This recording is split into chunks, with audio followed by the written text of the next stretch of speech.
A very warm welcome to this afternoon, introducing a remarkable collection of songs written nearly 500 years ago, 1524, in Augsburg.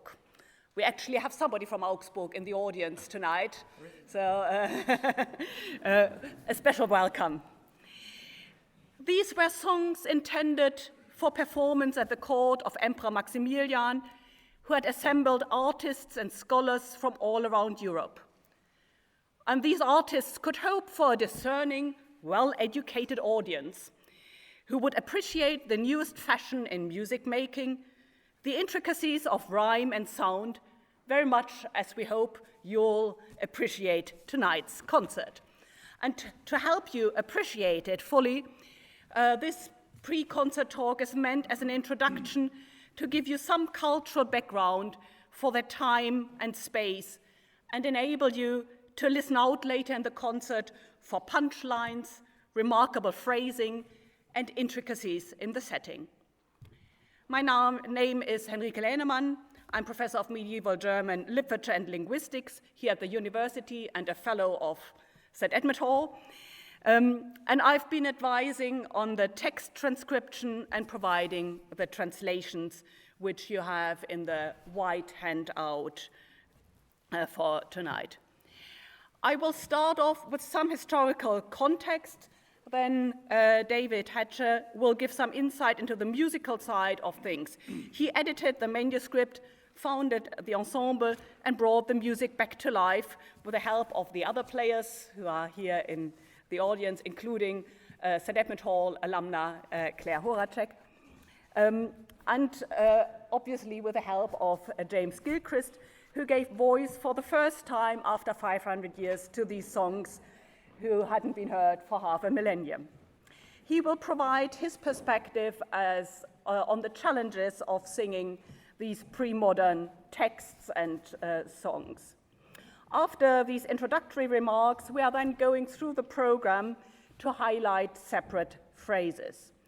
And so we'll first start with a green sheet, then we'll go on to the white sheet and the colorful program you'll need for tonight. And I was asked to remind everybody, please vacate after the pre-concert talk to give the viol players some privacy for tuning their instruments before returning to enjoy the actual concert. On the top of your green handout, you see a double spread from the tenor part book of the set in the Austrian State Library, from which David edited the songs for this concert. So, yeah, if you want to, I'll pass to a 5-part book. So I'll pass around. Do have a look,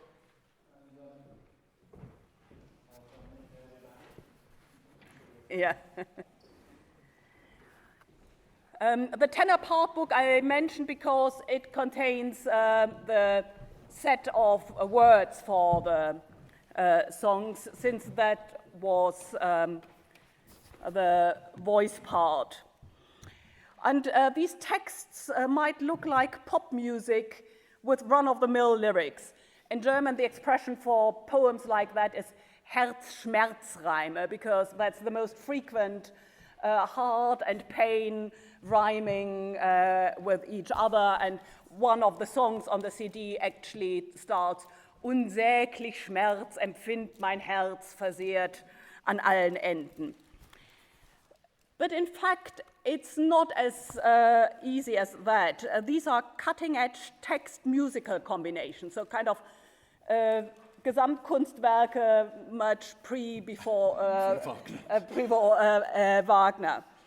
These poems are written for performance, not for silent reading. Often actually written the lines by the composers who wrote the music. And to illustrate that, I've given you on the green handout one song that was too long to be included in the CD recording, but which allows a real insight into music education at the court in the period.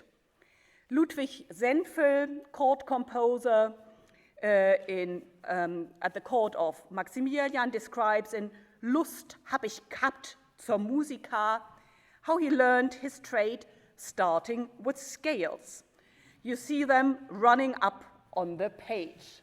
Lust hab ich gehabt zur Musika, von Jugend auf wie noch bisher, von erst ut, re, mi, fa, sol, la, geübt danach durch weiter Lehr.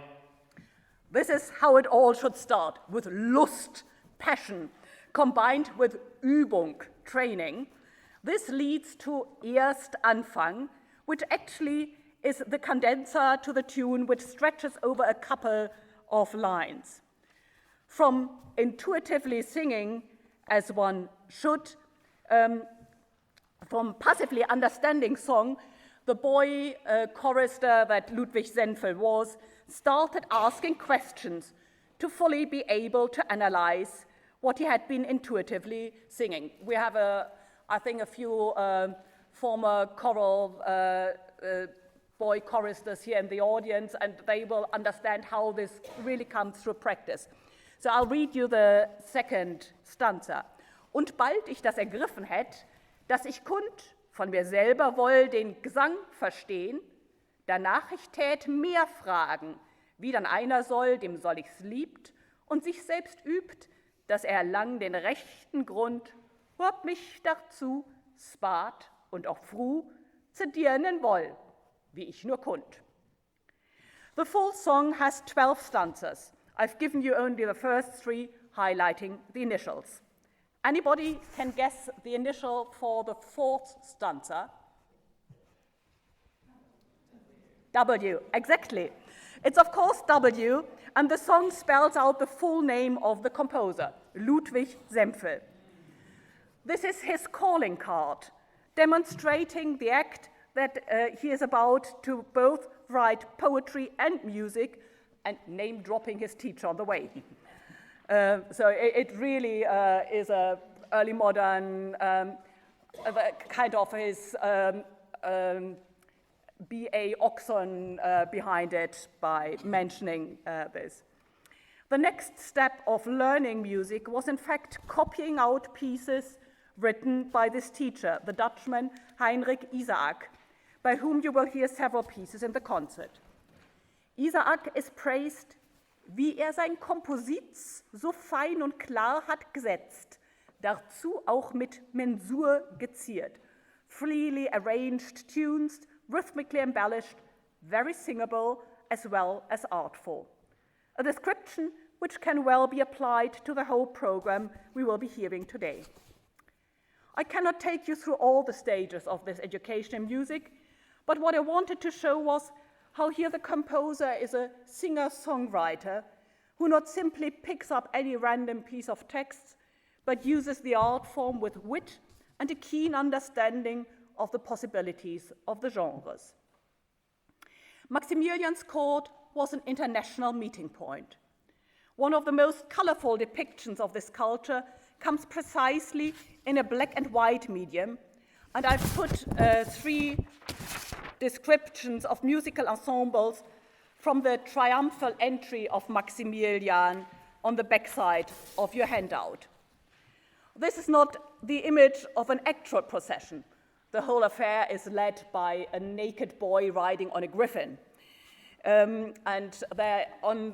If you look very closely on the bottom left hand, you can see the 9 muses arranged riding side saddle on the float, and the only muse who is up on the float actually is Clio.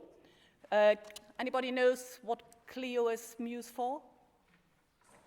Historiography.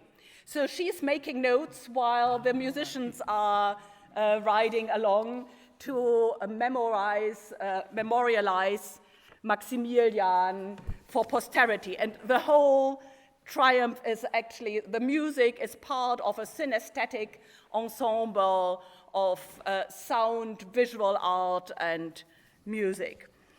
And although it's quite fantastical, also the dromedar and things, the depictions of the musical instruments are fairly precise. And you can actually see 3 viols in the concert, 2 on the top float and 1 in the middle float. I've hung up enlarged copies of that in the entranceway, and I'll hand over at that point to David to mention a little bit about the viols that you'll be hearing tonight. Okay, thank you. Well, some of you will be familiar with the English viol of the 17th century, which was basically the style of viol that was popular through the courts of James I, Charles I, the Stuart court, and survived in England certainly at least until the end of the 18th century. But the instruments that we're playing are based on what is considered to be the oldest surviving viol. It's in the Kunsthistorisches Museum in Vienna, and it has the fascinating, imaginative name of Sam 66.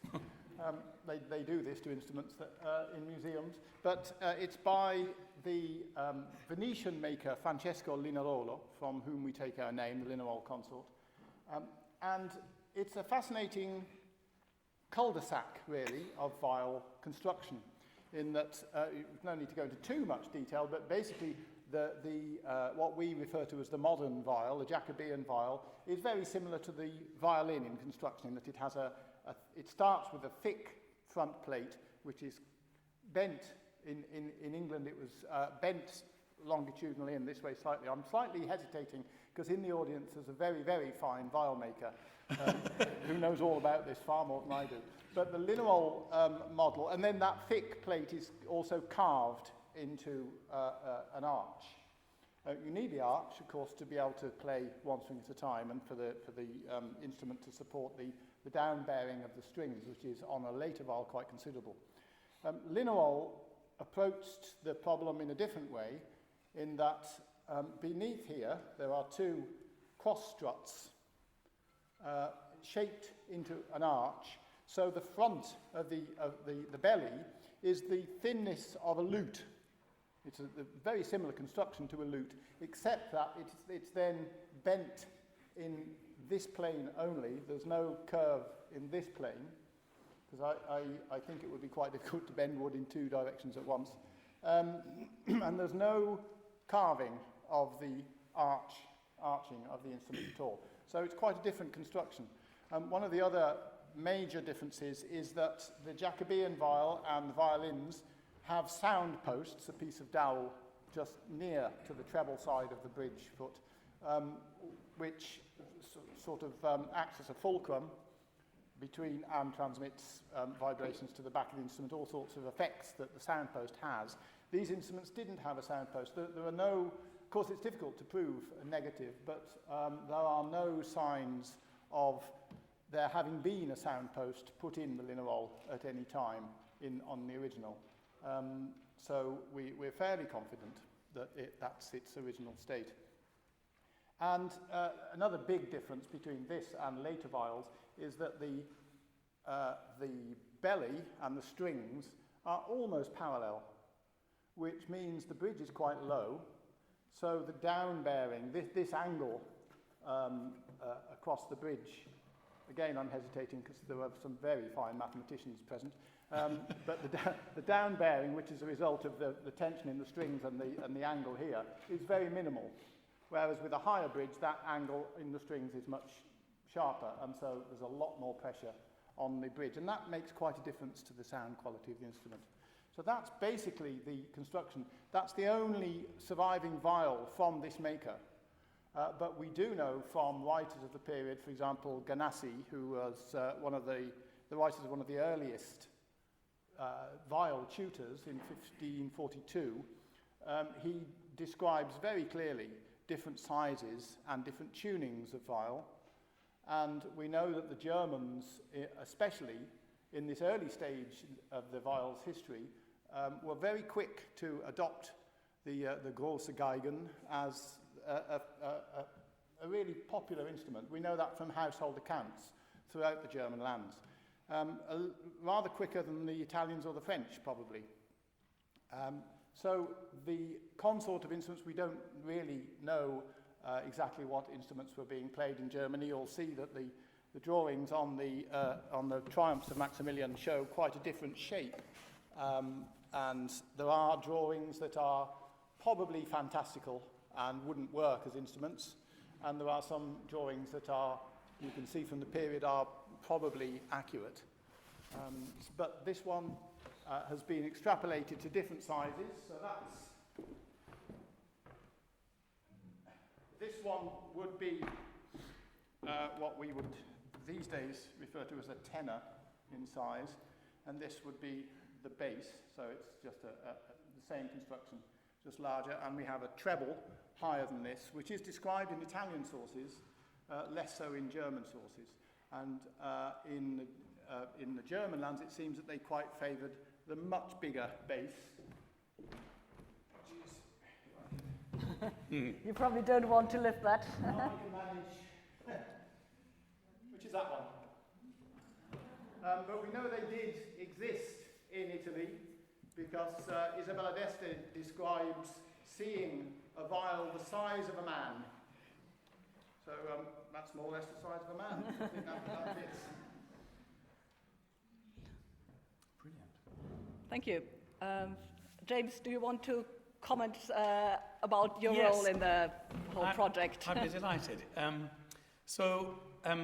When David first approached me with this, I looked at the music and I thought these songs looked absolutely wonderful and really interesting musically. But I took one look at the text and threw up my hands in horror because, well, I suppose there are sort of three reasons, really. The first is that I'm not a native German speaker, so even my modern German is lamentable. But I've done a lot of singing in German. I can do, as I described to people, I can do bits of the New Testament and sort of romantic poetry from about 1820. That's my specialist subject. But this writing, and I'm sure you've got some in the programme, I struggled really to make head or tail of it. And so I recognised that I needed some expert help, and I was very, very fortunate to be introduced to Henrike, who has been enormously helpful. And I suppose one of the problems from a practical musician's point of view that I really wanted help with, and clearly they are essentially twofold. I want, first of all, to understand what the words mean, what every word is, and what it means, because without that sort of knowledge, one's really at sea. You're just singing syllables randomly and don't really have any idea of trying to sort of convey the meaning in front of you. And the second problem, of course, is about pronunciation, because even if one looks at the text and is able to decipher, that's like the modern German word something or other, it's clearly spelt in a different way, and Henrike mentioned the often very short rhymes. It reminds me a bit of Skelton's poetry. You have sort of 3 syllables in a line with very punchy rhymes at the end of every line. And, you know, you don't want things that don't rhyme, and that makes you think, maybe I need to modify a vowel here in order that it fits with a vowel there. So you end up sort of finding a middle ground, and that's really what Henrike has been incredibly helpful to me for. I must confess it's still very much a work in progress. The more I'm getting to know this poetry, the more I'm beginning to understand about it. But one thing that does strike me, it's clearly, you know, courtly love poems. That's what what these poems are. And of course, I've done quite a lot of courtly love poems from a different place and a different era, taking English Jacobean love poems being set by the likes of Dowland and so on. And it's extraordinary how similar the tropes are that appear in all the poetry. Herzschmerz. Yeah, absolutely, Herzschmerz. And the classic setup with a man lamenting woefully the disdain with which some proud woman holds him in. And I'm really been fascinated to see how similar these courtly love poems are.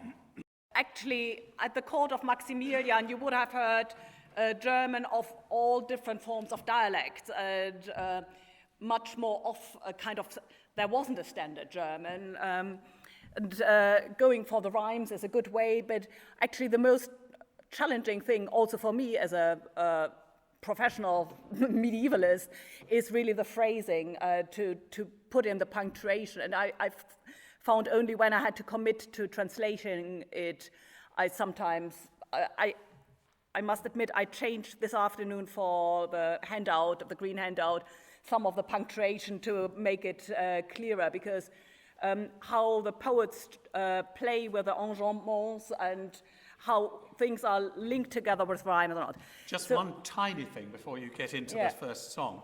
I don't know, those of you who've seen the facsimile with the text at the end of it, has anybody got that one, the tenor book? So at the back of it, there are several verses of a lot of the poems.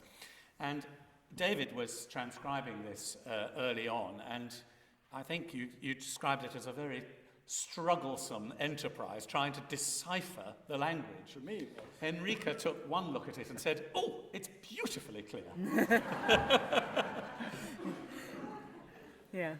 All right, so if you turn to your white handout, which is the songs in the order of, you'll hear them tonight, and we'll just highlight a couple of phrases per song to listen out for tonight. So the late medieval German poetry had a passion for Blumen, literally to flower a topic, by adding as many rhyme sounds as possible. The stanza form here has 4 rhyming couplets, of which the first 3 have just 2 beats per line. In steter Hut bleib und gut, ich dahin leg und allzeit pfleg, der liebsten mein zu gefallen sein.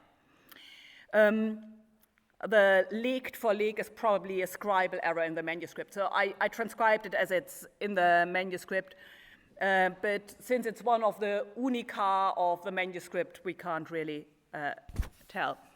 But the music treats every of these lines differently, starting very appropriately with long, drawn-out notes in the first line to illustrate the constancy, Stärke, of attention. In Stetter Hut bleib und gut. And each of the following short lines is rhythmically realized in a different way. And the longer last 2 lines then bring the literal highlight, the pledge of Treue, loyalty, on the top note of the song, which in the first verse is the loyalty of the singer. And the second stanza, exactly on the same note, Treue comes again. It's the hope for reciprocal loyalty of the lady. Ihr treu auch zu mir setzen. The song starts with a declaration of unwavering commitment, and it ends with the appeal to the personified luck, Glück, to ensure that this will never change, dass es kein Mensch mög wenden. And listen out later for the melisma on the wenden, which wends its way through the notes. Second song. This song takes Reimgeklingel to a new level with so-called Schlagreime. So beat for beat is a rhyme. Every beat holds a rhyming word. Sag und Klag, versenk und wenk, and so on. This is the first of tonight's songs to be built in the form of a canzone. A part A is repeated in rhyme, rhythm, and tune, forming the so-called Aufgesang, as the Meistersinger who formed a language, a technical language for all of these terms called it, before a part B brings the Abgesang. And quite often you have the turning point of each stanza between this A and then the B part. The inbuilt repetition is used to form links between the lines and words. Here the line of longing echoes the line of the Elend, the state of misery of being absent from the beloved. So James will sing the corresponding lines of the first A and then the second A. Elend meines jungen Herzen, so ganz mit sehnlichem Schmerzen. So there you have again the Herzschmerz rhyme highlighted through the repetition in the tune. Third song. Ka, dein bin ich, is actually using the same tune as Ich sag und klag, but it's not at all a lament. Instead of starting off with a top note on Ich, here it's all about Lady K, who gets the top long note at the start of each verse, and the joy of serving the noble lady is highlighted by this. This could have been a courtly game, with everybody speculating which Käthe or Katrein could be meant. Listen out in the concert how differently Senfel treats the tune in the two songs following each other. One peculiarity in this setting is that the last two lines are punctuated by instrumental interludes, and the voice becomes a kind of fifth viol being woven into the texture. And listen out for the gap in the last line. In the last word, actually. Yeah. Tu mir dein Lieb erzeigen.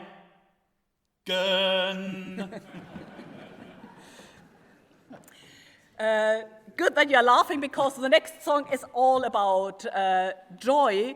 So it's a Herzscherz rather than a Herzschmerz song, talking about having fun. And I think the syncopated rhythm brings out the playfulness of it ideally. So James is going to sing the fourth and fifth line of the first. Yeah. Drum ich mit nicht von ihr nicht soll wie es woll. Yeah, thank you. So more to come tonight. Well, we are making good headway. So the next one is back with lamenting and Schmerzen instead of Scherzen. But the singer is undeterred by society's meddling and declares that he will be bis an mein Hand vereint with a very long end. Sorry. I'm so sorry, I'm behind. No, yeah, because... I can't keep up. Yeah. Number 5, kein Sach. Yeah, Yep. Sorry, it was my printing on two sides It's of the... fine. Yeah. So now listen out for the end. It's the Bis end. an mein Bis an- Hand. Bis an mein End vereint. Thank you. The next song is one really particularly challenging to sustain, since it tries to make a philosophical argument which uses enjambment to run over the line endings, i.e. the second and third line belong together. Was von Gott soll beschaffen sein, das schickt sich fein, even though they are divided by a rhyme and a break. Was von Gott soll beschaffen sein, das schickt sich sein, ob man gleichwohl da wieder ist. Yeah, so really there the phrasing is hard to overplay. Yeah. I mean, this is quite a common thing in strophic songs, of course. It's not so much the case in this manuscript, where none of the verses has the words distributed to the notes. You simply have the notes on one page and all the words on another. So you've got to work out how it goes.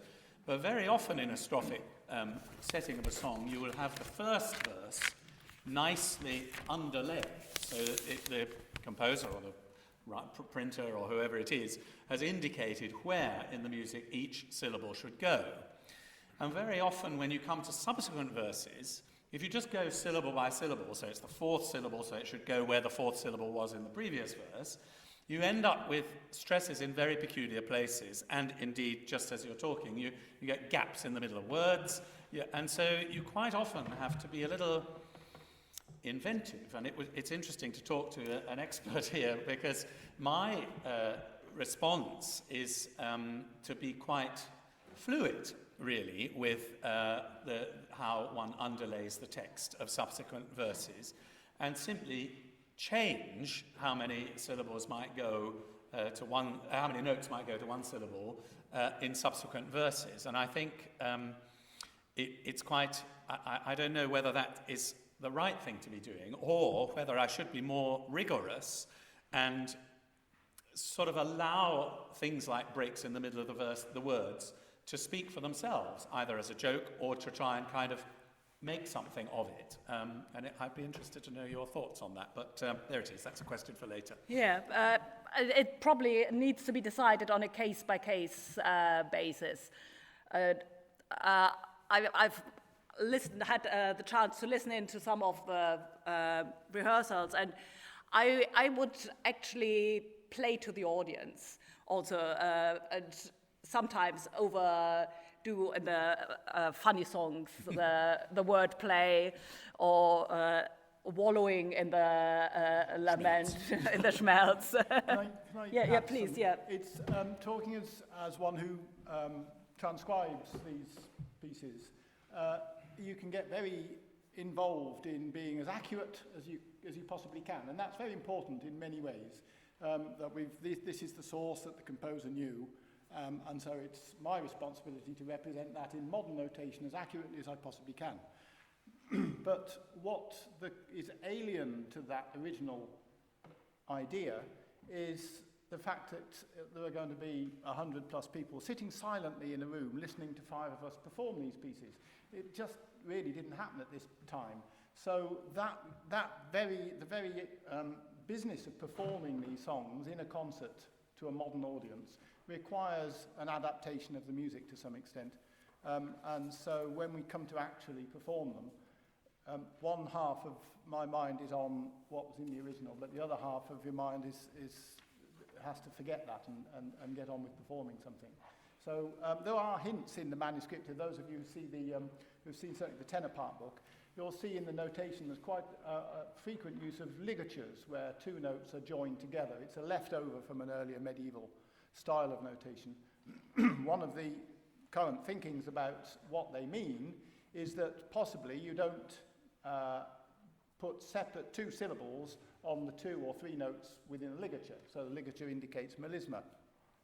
If you follow that through on everything that you transcribe, you end up with a lot of words left over at the end of your career, which can't fit into anything. So it's very fluid and quite a subjective, in some ways, subjective thing when you come to perform these songs. Yeah, we must assume that each of the performances would have been different. You could actually add in additional stanzas, or have, instead of the K, dein bin ich, an L, dein bin ich, if you had a... Well, there is an M, dein bin ich. Yeah. Depending on for whom you were performing. So there is these manuscripts aren't end products in a way, that they are just a transition stage from performance to performance, more like a film script that allows to recreate something than a printed manual that is there once and for all. To come to the last song, if you were to learn German from the vocab of these songs, you would end up with a fairly peculiar set of keywords, similar to what James said about his New Testament plus romantic longing. You have a lot of lament, Klag being definitely one of them. Another recurring rhyme is meiden, leiden, to avoid the lady, to suffer, which is here again highlighted by the stanza structure of the canzone, which gives them the same cadenza. So the first A part, so the first so-called Stollen in Meistersinger terminology, ends with, also the first Stollen ist kein Klag hab ich, denn dass ich dich herzig liebs muss meiden. Then the A is repeated. Zu dieser Stund tu ich dir kund mein sehnlich schmerzlich Leiden. And then the longer Abgesang comes, the third Stollen, which rounds it off, and then normally has a more elaborate cadenza than for the fall. Dass ich nicht kann, mag sehen an dein lieblich Gestalt vor Augen und muss verloren dich werden kron. Was möcht mich härter plagen? So this is one of the instances, the more Upper German way would be verlan, for a short form of verlassen, but here it obviously has to rhyme with kron, crown, so the O-R sound we can learn from that were probably fairly close together in the dialect and could rhyme. So I've asked James to sing these three cadenza, the meiden, leiden, which is the same, and then the longer plagen, the plague. So first of all, the big two ends of the A section. Yeah. Herzig lieb muss meiden, which is echoed. Mein sehnlich schmerzlich Leiden. Quite a simple cadence, and then the more embellished cadence right at the end. Was möcht mich härter plagen? Thank you. I see we have made a very quick run through the program. A bit of a whistle-stop tour, so I'm sure there are questions. We have about 10 minutes left if anybody wants to learn a bit more about a particular song or on the technical side of the music. I have a question. Yeah. Who made your replica, your new The viols. But all the viols are made by a maker in the southwest of Scotland called Richard Jones, and the tenor, which is Clare's, is actually his number 100. And in celebration of that, it's got a little bit of gold leaf on the inside of the paint box. Oh. A bit of bling. But yeah, he has an enormous practical experience of just that model. He doesn't make anything else, he makes just this Linarol model.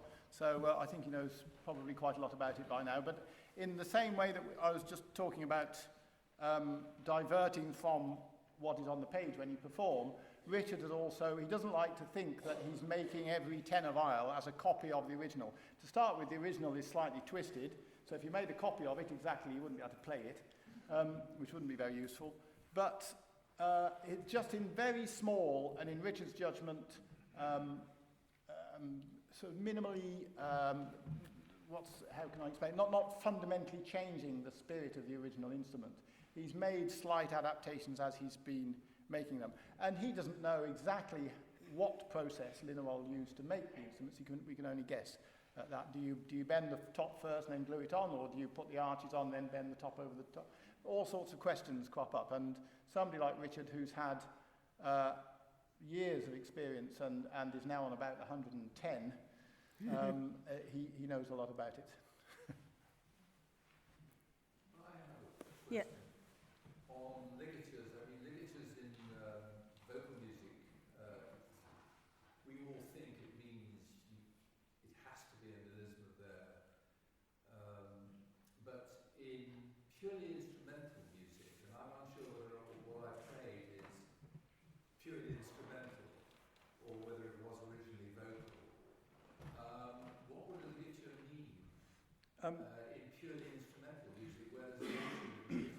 Well, the question, it throws up questions because the notion in the early 16th century of purely instrumental music is slightly difficult to define because most of the music that viol consorts in Germany would have been playing would have been vocal music played by instrumentalists.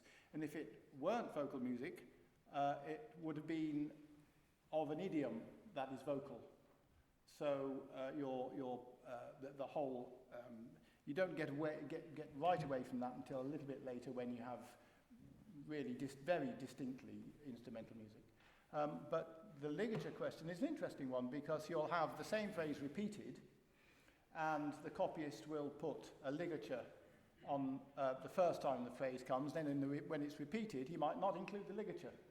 And there are other devices like colouring in notes. If you colour in notes, it makes them shorter. We all know now in modern notation, if you colour a minim, it makes it into a quotient, makes it shorter. So if you coloured in, and that was, there were far more ways of shortening notes by colouring them in available to the 16th century scribe.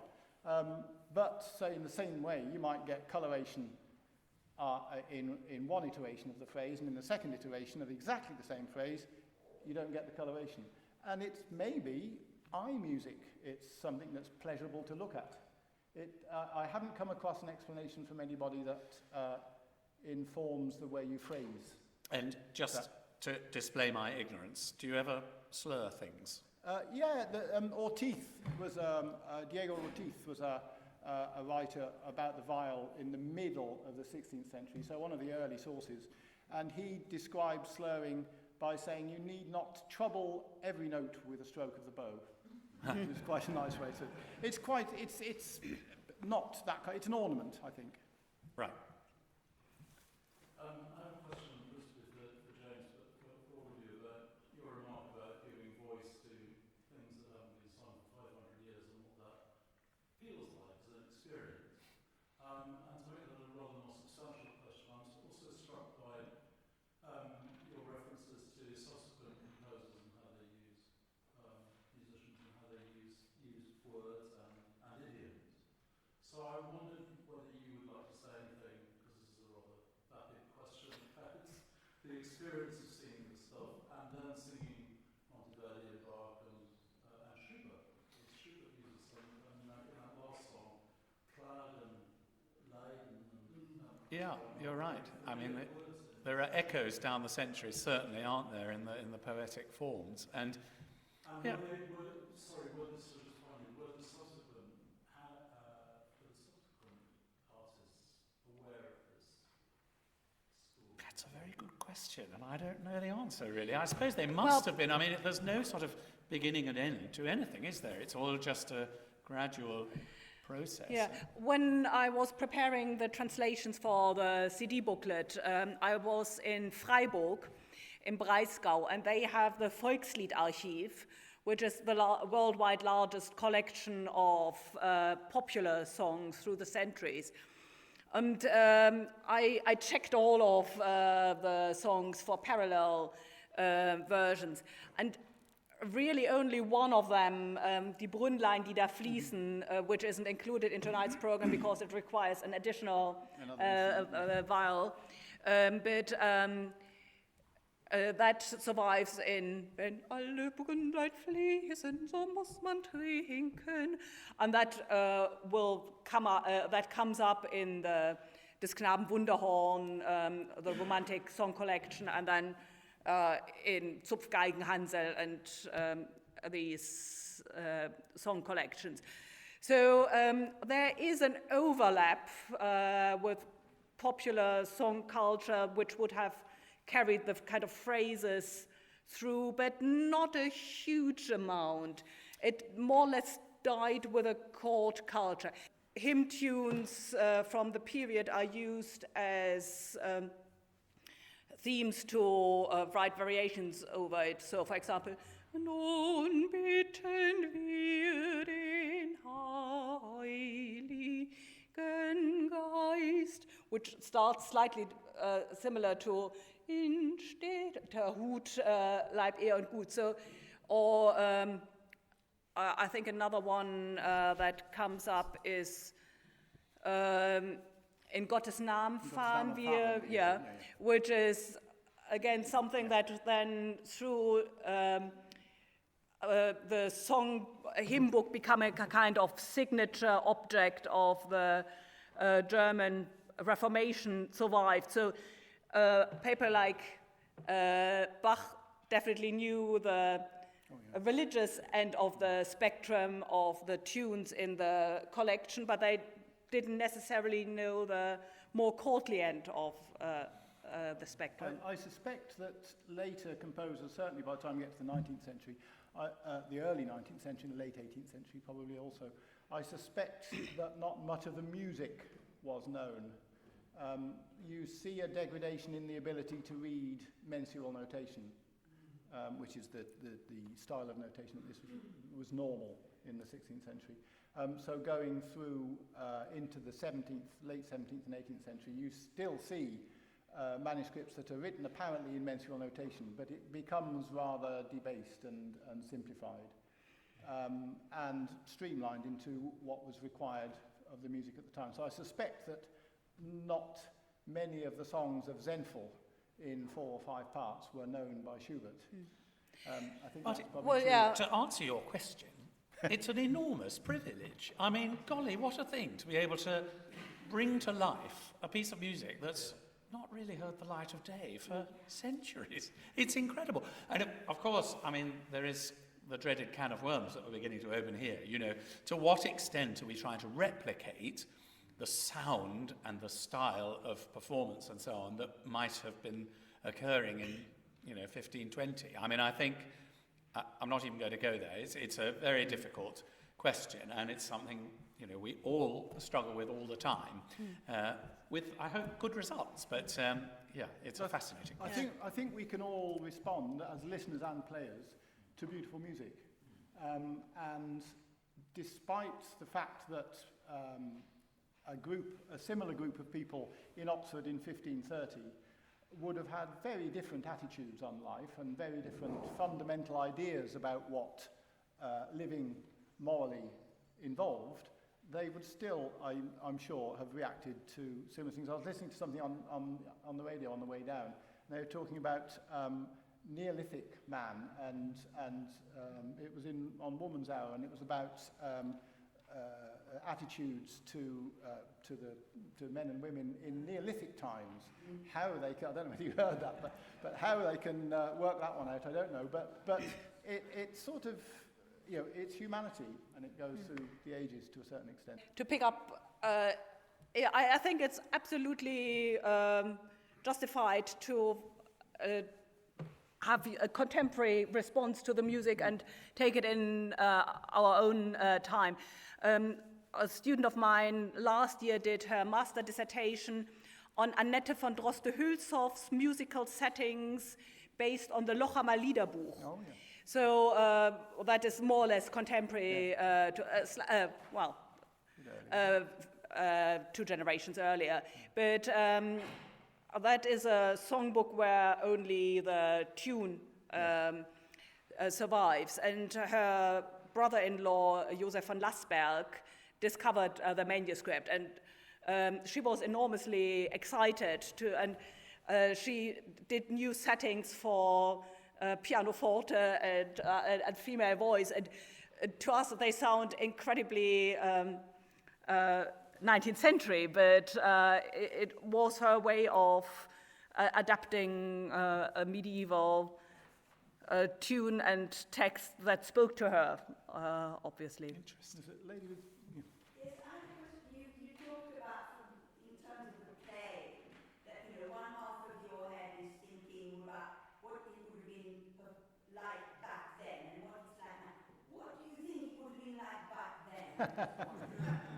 That's a tricky question. It's similar to the James attitude. I think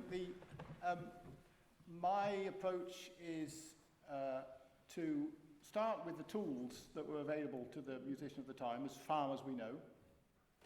You can talk about what was their string technology for making gut strings and so on. You can go all the way down the wormhole with it. But as far as you can, start with the tools that were available. Carry on with the music that was available to them, And there was much reading about the context and the style. There is increasingly through the 16th century more and more information about styles of performance and interpretation of what was on the written page. So there's quite enough for me to get my small little head around to last all my life to do it. So I'm looking forward to the rest of it. In terms of instruments, of course, the human voice is quite interesting, because obviously we don't have any specimens from them, even in a museum. But I think it's pretty reasonable to assume that people haven't changed very much over the last 500 years, physically.